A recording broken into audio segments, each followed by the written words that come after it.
Selamat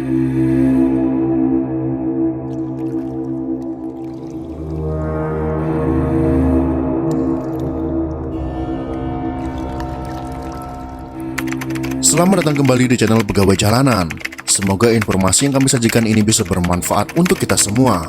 Silahkan kalian simak video ini agar kalian bisa menangkap informasi yang kami sajikan. Selamat menonton.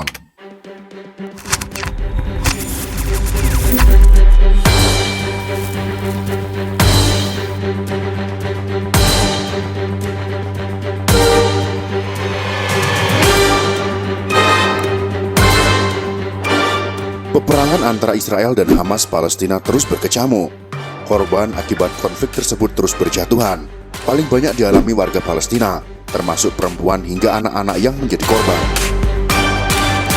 Hingga hari ini, sudah lebih 200-an orang yang menjadi korban serangan udara Israel, termasuk 61 anak tewas di Gaza. Dari aspek militer, tentu sudah jelas kekuatan persenjataan Israel lebih kuat dibandingkan Palestina. Kekuatan yang tidak seimbang itu membuat Israel melakukan serangan brutal ke wilayah Palestina. Tersiar kabar bahwa Israel akan menargetkan serangan terhadap negara jiran kita, Malaysia, karena Malaysia dengan keras menentang kebiadaban Israel. Hacker-hacker Malaysia pun berhasil menyerang ratusan website negeri Zionis tersebut, yang membuat negara itu menjadi berang. Ancaman serangan dari Israel terhadap Malaysia bisa berupa aksi intelijen yang dikirim oleh negara Zionis tersebut, atau bahkan mungkin malah serangan militer secara terbuka.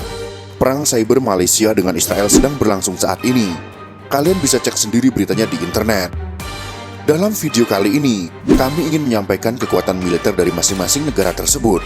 Jika terjadi serangan nyata dari Israel terhadap Malaysia dan posisi Indonesia bagaimana? Terkait kekuatan militer, berdasarkan situs data statistik militer dunia, yaitu Global Firepower pada tahun 2021, Israel berada di peringkat 20 dunia. Dengan populasi 8.675.475 orang, Israel memiliki pasukan militer sebanyak 643.000 orang. Negara berbendera bintang Daud ini memiliki 595 pesawat udara, yang meliputi lebih dari 250 pesawat tempur. Sebanyak 23 pesawat udara digunakan untuk misi khusus, serta 48 helikopter serbu. Kekuatan darat Israel juga cukup banyak, yakni memiliki 1.650 tank, 7.500 kendaraan tempur, 650 artileri, serta 100 pelontar roket. Apabila dibandingkan kekuatan udara dan darat, persenjataan laut Israel terbilang sedikit.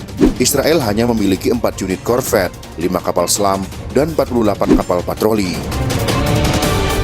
Bagaimana dengan kekuatan militer Malaysia?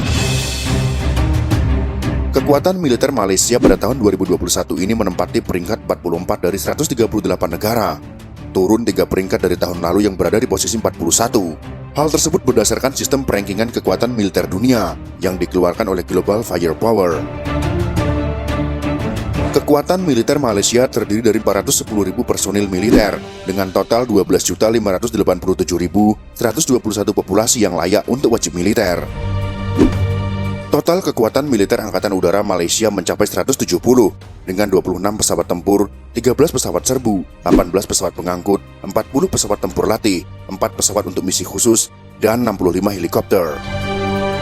Sedangkan untuk Angkatan Darat, Malaysia memiliki 74 tank, 1.387 kendaraan tempur lapis baja, 211 artileri, dan 54 proyektor roket. Angkatan Laut Malaysia memiliki 61 aset, diantaranya ialah 6 fregat, 6 korvet, 2 kapal selam, 41 kapal patrol, dan 4 kapal ranjau. Jika memang terjadi peperangan, maka tidak mungkin Malaysia yang menyerang Israel secara langsung. Karena kita tahu, Malaysia mempersenjatai militernya bukan untuk menginvasi negara lain, melainkan untuk mempertahankan tanah airnya. Yang kemungkinan terjadi adalah serangan secara langsung dari negara Israel tersebut. Kita anggap mereka mengirimkan serangan militer secara terbuka. Jika memang berani dan punya nyali, maka tidak mungkin negara jiran serumpunya yang di selatan akan tinggal diam. Negara tersebut adalah Indonesia, yang mempunyai populasi penduduk 271 jiwa lebih dan menempati urutan keempat terbanyak di dunia. Bagaimana dengan kekuatan militer Indonesia? Global Firepower menempatkan Indonesia pada peringkat ke-16 kekuatan militer dunia atau 4 tingkat di atas Israel. Indonesia tercatat memiliki 1.080.000 pasukan militer dengan 400.000 personil aktif. Indonesia memiliki 458 pesawat udara, dengan diantaranya 79 pesawat tempur, sebanyak 17 pesawat udara untuk misi khusus, serta 188 helikopter. Indonesia juga memiliki 332 tank dan 1.430 kendaraan tempur, 153 artileri, dan 63 pelontar roket. Untuk kekuatan armada laut, menurut Global Firepower, Indonesia memiliki 282 unit, yakni diantaranya 24 kapal korvet, 7 kapal frigat, 5 kapal selam, 179 kapal patroli. Sebagai informasi, Indonesia baru saja kehilangan satu kapal selamnya, yaitu KRI Nanggala 402 yang tenggelam di perairan utara Bali pada tanggal 21 April tahun 2021 yang lalu. Jadi sekarang Indonesia hanya memiliki 4 buah kapal selam saja. Itulah sedikit ulasan tentang kekuatan militer dari negara Israel, Malaysia, dan Indonesia untuk dijadikan bahan pertimbangan dan prediksi apa yang akan terjadi jika memang benar Israel menyerang kawasan Nusantara. Sekarang mari kita ramalkan apa yang akan terjadi. Ramalan di sini maksudnya prediksi, mungkin bisa terjadi atau malah tidak terjadi. Jika kita lihat kekuatan militer Israel dengan asumsi Amerika Serikat dan sekutunya tidak ikut campur, maka penyerangan Israel terhadap Malaysia secara militer mustahil terjadi.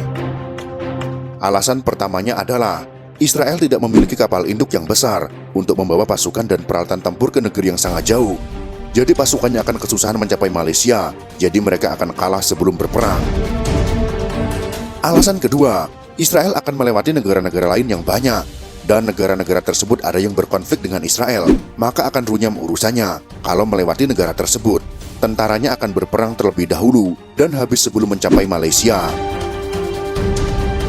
Dan alasan terakhir, jika memang Israel nekat mengirimkan rudal mengincar Kuala Lumpur ataupun Jakarta, maka Cina tidak akan tinggal diam, karena aset Cina di Malaysia dan Indonesia tidak sedikit, dan itu akan mengganggu Cina secara langsung. Bahkan aset negara barat seperti Amerika, Belanda, Jerman, Perancis, dan lain sebagainya sangat banyak di Malaysia dan Indonesia. Jadi Israel akan berpikir 1000 kali, karena negara pelindung utamanya yaitu Amerika Serikat akan menjewer kuping Israel. Kesimpulan dari pembahasan video ini adalah ancaman Israel secara militer terhadap Malaysia bisa kita bilang gertak sambal. Dan jika itu dipaksakan oleh Israel, maka ini akan menjadi beban berat bagi Israel untuk dilaksanakan. Akan tetapi serangan berbentuk cyber dan intelijen sangat-sangat mungkin terjadi. Kita sebagai bangsa yang tinggal di wilayah yang aman dan damai, semoga tetap waspada karena banyak serangan lain yang mungkin bisa terjadi di kemudian hari. Jika kalian suka dengan video ini, silakan berikan jempol ke atas. Dan jika kalian menganggap video ini bermanfaat, maka bagikanlah untuk teman-teman Anda yang lain. Terima kasih sudah menonton.